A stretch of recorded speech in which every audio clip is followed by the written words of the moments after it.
had a moment. You was thinking about something. Just when she went away, I'll be like, oh shit. The ladies have moments. Yeah, she had a moment. She just had a moment. She just had a moment. That's okay. That's okay. This is a safe space. This is a safe space. You can feel that shit. But give it up for the ladies, man. Give it up for the ladies. Okay, we have another group. Yo, the Smirnoff, Master of the Mix, DJ Clinic, DJ Scratch.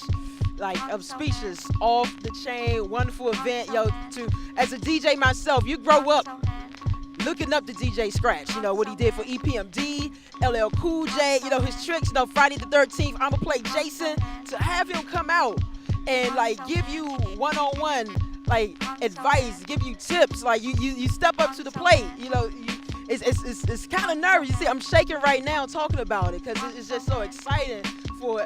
How many people can say that a legend, like, helped you out, gave you advice, like, yo, you do this, you do that. For people on all levels, it doesn't matter if you was a beginner, you never touched the turntable before, or you advanced, you've been doing it for 20 years.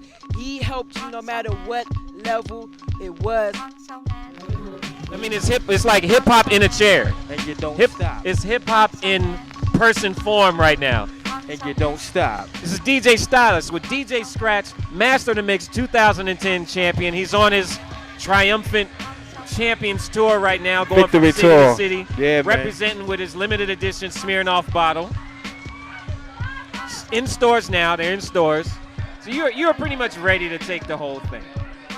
We didn't know what the challenges was going to be until it was time to do the challenge. But just being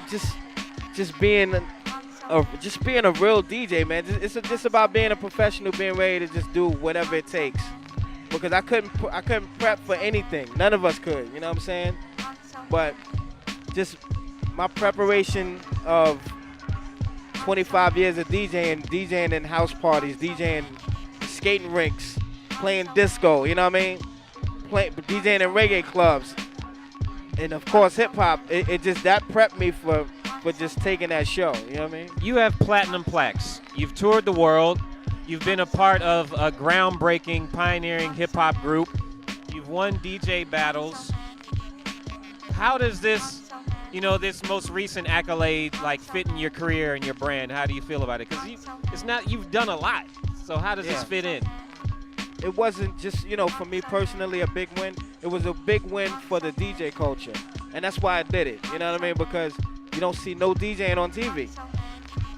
You watch TV, you see Ellen has a DJ. Byron Allen has a DJ. Monique Show has a DJ. But when they introduce them, all they do is go chugga chugga chugga, and that's it. You know what I mean? So any DJs you see on TV are props. So when they gave the opportunity for us to showcase real DJing, I'm like, I'm in it. Like, I don't care about. I'm not gonna ruin my reputation because my career is solid. You know what I mean? So it was a win. It was a win-win for the whole culture. I did it for the culture.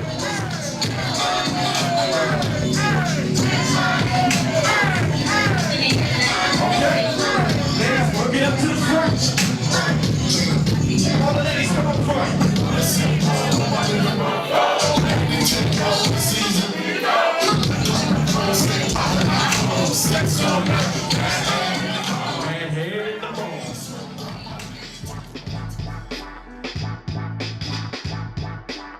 We all know that all know you as a DJ.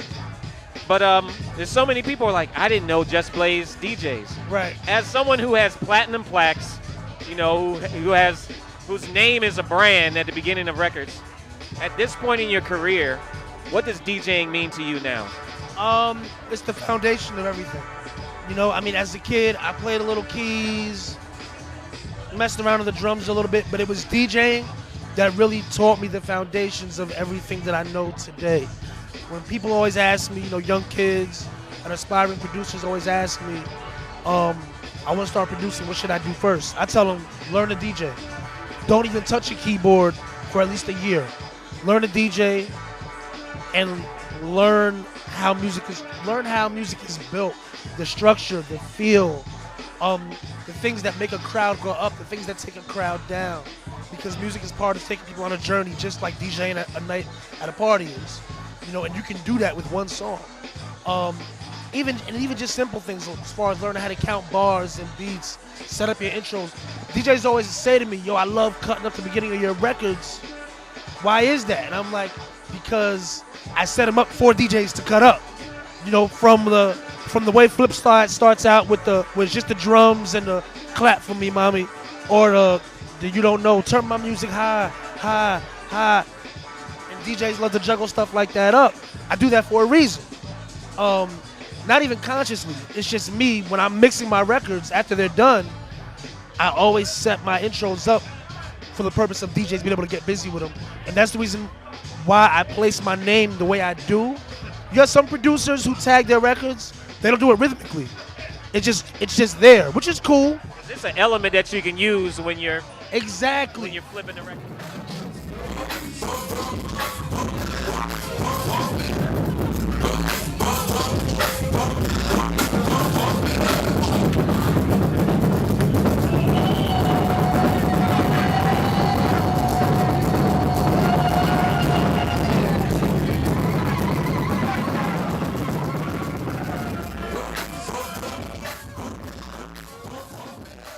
Man, it's just a phenomenal party, man. What can I say, man? DJ Scratch, one of my top 3 DJs of all time. I mean, this guy is phenomenal. Definitely. I mean, from his early days in EPMD to his production catalog to just his live performances is just amazing, man. I mean, the man, he's the entire package for DJing because he can produce.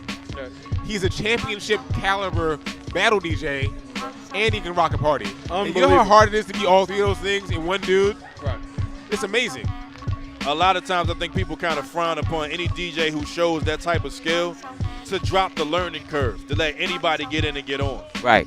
So when you get people like him to keep that bar and show like, well, nah, you really could be hitting it like this, it should be setting things right a little bit better. No doubt. You know what I'm saying? No doubt. It will send some of the so-called iPod, the Serato DJs back to the lab. Like, okay, I gotta do more than just use my computer to set the BPMs and just ride off of that. You know what I'm saying? Mixing I gotta put some finesse up in there. And he kind of squelches the scratching versus party rocking debate because he has both. Right. You know what I mean? If he wants, he can go into a whole DMC routine, you know what I mean, and get it in and go crazy.